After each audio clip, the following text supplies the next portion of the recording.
Elections రోజున junior NTR గారు blue colour shirt లో రావడంతో అది కూడా కాస్త చర్చనీయాంశంగా మారింది. అంటే చాలా మంది వైసీపీ వాళ్ళు ఏం చేస్తున్నారంటే అది బ్లూ షర్ట్ కాబట్టి మా పార్టీకి సపోర్ట్ చేస్తున్నట్టుగా వాళ్ళ మీడియాలో ప్రచారం చేయడం చూస్తున్నాం. అసలు దీన్ని ఏ విధంగా చూడొచ్చు, మరి అసలు టీడీపీ వాళ్ళ రియాక్షన్ ఏంటి మరి దీని పట్ల? సో ఇదే అంశం మీద డిస్కస్ చేయడానికి ప్రజెంట్ మనతో పాటు సీనియర్ జర్నలిస్ట్ ఇమ్మంది రామారావు గారిని వారితో డిస్కస్ చేద్దాం. సార్ నమస్కారం. సార్ నమస్తే బాబు. సార్, ఎన్టీఆర్ గారు యాక్టివ్ పాలిటిక్స్ లో లేకపోయినా మాత్రం టీడీపీలో వైసీపీలో ఆయన పేరు మాత్రం ఎప్పుడు వినబడుతూనే వస్తుంది. ఇప్పుడు కూడా ఆయన ఏదో క్యాజువల్గా వేసుకున్నారేమో, మరి ఒక బ్లూ షర్ట్ వేసుకొని ఓట్ వేయడానికి వచ్చారు. దాంతో వైసీపీ వాళ్ళు మా పార్టీకే సపోర్ట్ చేస్తున్నారు, మా పార్టీ పర్సన్ వాళ్ళ మీడియాలో ప్రచారం చేస్తున్నారు. మరి దీనిపైన మీ ఒపీనియన్ ఏంటి సార్? వీళ్ళు వైసీపీ వాళ్ళ అమాయకులు కానీ వాళ్ళు ప్రచారం చేసుకోవాల్సిన అవసరం లేదు. ఇద్దరు మిత్రులు ఉన్నారు. ఇద్దరు మిత్రులు కలిసి మూడో మిత్రుడిని అడిగారు, నీకెవరంటే ఇష్టం అని చెప్పేసి. నీది తెల్ల చొక్క, నాది ఎర్ర చొక్క, నేను కమ్యూనిస్టు, నువ్వు కాంగ్రెస్ అనుకోండి. వాడు తెల్ల చొక్కా వేసుకొని వచ్చాడంటే ఆటోమేటిక్గా నీ వాడేని అర్థం. పోనీ లేదా అసలు నన్ను పట్టించుకోలే నా మిత్రుడు కాదని అనుకోండి, మీరు మిత్రుడు అయినట్టే కదా. మన ఇద్దరికీ కామన్ మిత్రుడు అనుకుంటున్నాము. ఆయన నాకు మిత్రుడే కాదు, ఆయన విషయం నేను పట్టించుకుంటే ఆటోమేటిక్గా మిమ్మల్ని పట్టించుకున్నాడు కదా. ఇప్పుడు కూటమిని ఏం పట్టించుకోలేదు, తెలుగుదేశాన్ని ఏం పట్టించుకోలేదు. చంద్రబాబు నాయుడు చావు బ్రతుకుల మధ్య ఉంటున్నప్పుడు కూడా ఆయన మనసు మాట్లాడలేదు. అదంతా నాకు ఎందుకో ఆ విషయంలో తారక్ మీద నాకు కొంచెం అసంతృప్తి ఉందన్నమాట. ఎందుకంటే రాజకీయాలు అన్నవి బయట రాజకీయాలు ప్రదర్శిస్తున్నాడు అన్న విషయం బయటికి తెలియకూడదు. అది నేను చెప్పేది. ఎందుకంటే అందరితో పాటు వెళ్తావు, ఏమాయో బాగున్నావా, అందులో కూడా పిల్లనిచ్చినటువంటి పిల్లని పెళ్లి కారకుడైనటువంటి ఆయన మరి పలకరించలేదు కదా. ఇప్పుడు ప్రత్యేకించి ఈరోజు మామూలు నీలం చొక్కా వేసుకున్నాడు గనక వైఎస్ఆర్సీపీ అంటే ఎలాగవుద్ది? వాడు ఎప్పటి నుంచో తెలుగుదేశంతో మాత్రం లేడు. ఈ మధ్య కొన్నిసార్లు జగన్మోహన్ రెడ్డిని కలిసినట్టుగా వార్తలు వచ్చాయి, ఫోటోలు వచ్చాయి. దానికి ఏంటంటే వైఎస్ జగన్మోహన్ రెడ్డితో ఉన్నాడంటే అక్కడ చంద్రబాబు నాయుడుతో లేనట్టే.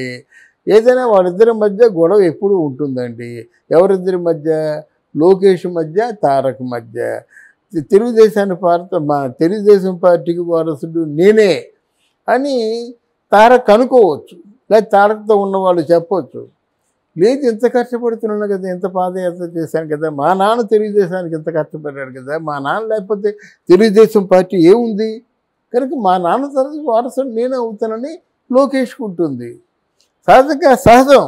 అయితే మీకు లోకేష్కున్న తారక్కున్న ప్రజల ముందు గుర్తిస్తారు కదా. ప్రజలు ఏం గుర్తిస్తారు?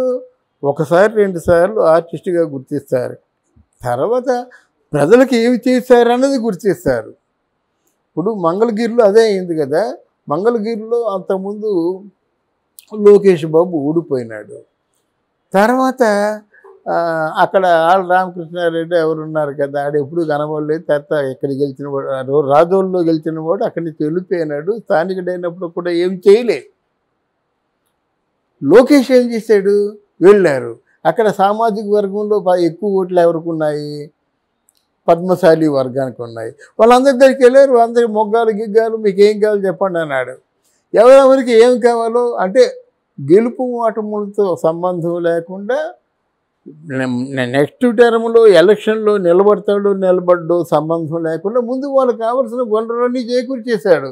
ఈరోజు డెఫినెట్గా ఆ ఓట్లు అందరూ జీవనోపాధి కలిగించిన వ్యక్తిని ఎవరూ మర్చిపోరు కదా. అలాగా ప్రజలు ఏం ఆలోచిస్తారంటే, మీరు సరేనయ్యా, మీ ఫోటోలు ఇవన్నీ సరేనయ్యా, మాకేమి ఇచ్చారు మీరు? మాకు వనరులు ఏమి ఇచ్చారు? మాకు సంక్షేమం ఏముంది? మా తాగునీరేది? మా సాగునీరేది? మా రేషన్ ఏమిది? రేషనింగ్ బాగుండాలి. అయితే మా రిజిస్ట్రేషన్ ఫీజులు ఎందుకు అలా పెరిగిపోతున్నాయి? ఎంత పర్సెంటేజ్ పెరిగిపోతున్నాయి? పేదవాడు ఇల్లు రిజిస్ట్రేషన్ చేయగలడా? అలాగైనా రిజిస్ట్రేషన్ చేసుకున్నట్టయితే రిజిస్ట్రేషన్ డాక్యుమెంట్స్ గవర్నమెంట్ దగ్గర ఉంటాయట, జెరాక్స్ కాపీ ఇస్తారట. ఇన్ని కష్టాలు పెట్టేస్తుంటే ఎవరైనా ఎందుకు ఓటేస్తారు?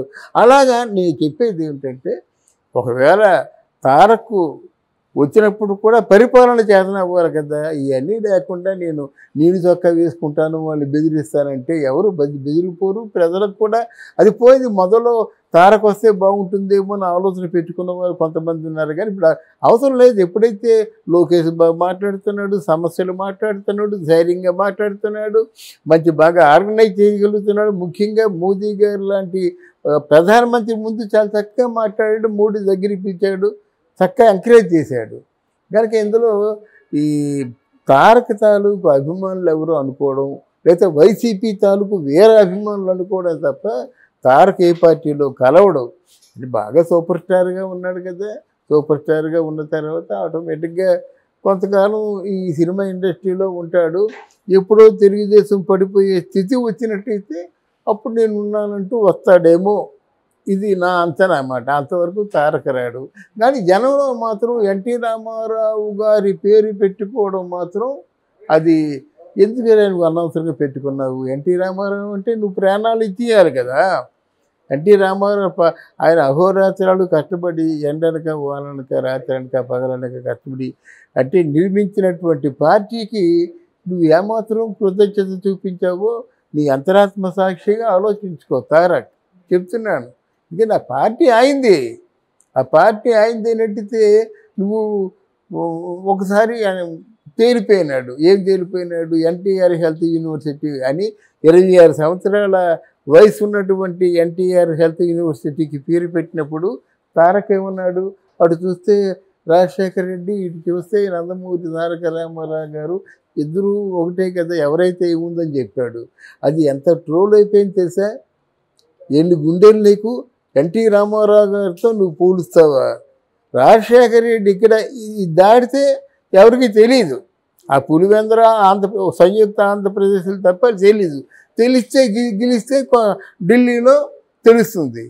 కానీ ఎన్టీ రామారావు ప్రపంచం అందరికీ తెలుసు కదా.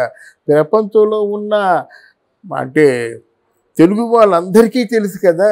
ఎన్టీ రామారావు చూడగానే ఆత్మ గౌరవం గుర్తొస్తుంది. ఇంతకుముందు మనకు తెలుగుదేశం అనే పేరు లేదు కదా, మద్రాసీస్ అని పేరు కదా. అట్లాంటి మహానుభావుడు ఎన్టీ రామారావు ఎక్కడ, ఈ రాజశేఖర రెడ్డి ఎక్కడ? రాజశేఖర రెడ్డి చేత ఒకసారి కృష్ణుడి వేషం వేయించండి చూద్దాం. అది ఎన్టీ రామారావు కృష్ణుడి వేషం వేసినట్టయితే అందరూ చెయ్యి దండం పెడతారు. మన మోదీ గారు కూడా ఆయన దేవుడుగా కొలిచే వాళ్ళం. అంటే ఆయన తాలూకు ఆ విగ్రహాన్ని చూసిన వాళ్ళందరూ కూడా దేవుళ్ళగానే కొలిస్తారు. ఆ మధ్యలో నువ్వు ఏదో ఆ చిన్న పోలికలు వచ్చినంత మాత్రంలో నువ్వు ఎన్టీ రామారావు అనుకుంటే నీది పొరపాటే. ఎన్టీ రామారావు గురించి, ఎన్టీ రామారావు పార్టీ గురించి నువ్వేమి చేసావో ఆలోచించుకో. అదొకటి చెప్తున్నాను. రేపు పొద్దున్న ఈసారి కానీ ఒకవేళ చంద్రబాబు నాయుడు గెలవలేదనుకోండి, పార్టీ క్లోజ్. అదే కావాలని చూస్తున్నారు చాలామంది మాట. ఏదో పార్టీ క్లోజ్ అవ్వాలన్నమాట. మరి ఎంతైనా రాజకీయ చతురుడు కదా చంద్రబాబు నాయుడు. ఆయన ఆ చతురత్వం అక్కడ అనుభవ రాహిత్యం చేత జగన్మోహన్ రెడ్డి సీట్లు ఇవ్వడం తీసేయడం పీకేయడం తారుమారులు చేయడం ఇన్ని చేసి మొత్తానికి పార్టీని కలగాపులగం చేసి నాశనం చేసేసాడు ఆయన. ఇక్కడ ఎంత ప్లానింగ్ కాకపోతే పాల్గొన్న వాళ్ళు 21 మంది. 21 మందిలో ఈయన 18 సీట్లు గెలుచుకుంటున్నారు జనసేన. అంతకుముందు మన ప్రజారాజ్యం వాళ్ళు 175 మందిలో 18 గెలుచుకున్నారు. ఏది గొప్ప? అంతే కదా. అంటే ఎంత ప్లానింగ్ ఉంది. ఆ ప్లానింగ్లో మెయిన్ ప్లానింగ్ ఏంటంటే పవన్ కళ్యాణ్ ఓడిపోకూడదు. ఓడిపోతే పార్టీని రక్షించుకోలేడు. ఎవరైనా డబ్బులు ఇచ్చినా ఎంతకాలం ఉంటాయి. పార్టీని ఫీడ్ చేయడం చాలా కష్టం. అందువల్ల అక్కడ వర్మ గారు ఇండిపెండెంట్గా గెలిచే వ్యక్తినే పెట్టుకొని నీ చేతుల్లో పెడుతున్నాను, నేను చూసుకుంటా అన్నాడు. అంటే ఎన్నికల్లో గెలవడం గ్యారంటీ కదా. అంటే గ్యారంటీ అంటే అంత బాగా ఆలోచించి వర్మ గారిని తన చేతిలో పెట్టాడు. పవన్ కళ్యాణ్ వేవ్ కూడా బాగుంది కాబట్టి అమెరికా నుంచి, సింగపూర్ నుంచి, భారతదేశంలో అన్ని రాష్ట్రాల దగ్గర నుంచి కూడా జనాలు వచ్చారు. పిఠాపురం అంతా హోటల్ నిండిపోయి కలకల్లాడుతూ ఉంది. పండుగ వాతావరణం నెలకొంది. దగ్గరుండి గెలిపించుకొని వెళ్తూ ఉన్నారు చాలామంది. పవన్ కళ్యాణ్ గెలిచిన తర్వాతే వెళ్తారన్నమాట. ఇదంతా ఎందుకు చెప్తున్నానంటే ప్రజాభిమానాన్ని డబ్బుతో కొనుక్కోలేవు. దీనికోసం రేపు తారక్ కూడా ఎలక్షన్లో గెలిచినట్టయితే డబ్బుతో కొనుక్కుంటాడా? కొనుక్కుంటే జనం అమ్ముడుపోతారు అనుకుంటున్నారా? జనం చాలా తెలివైన వాళ్ళండి.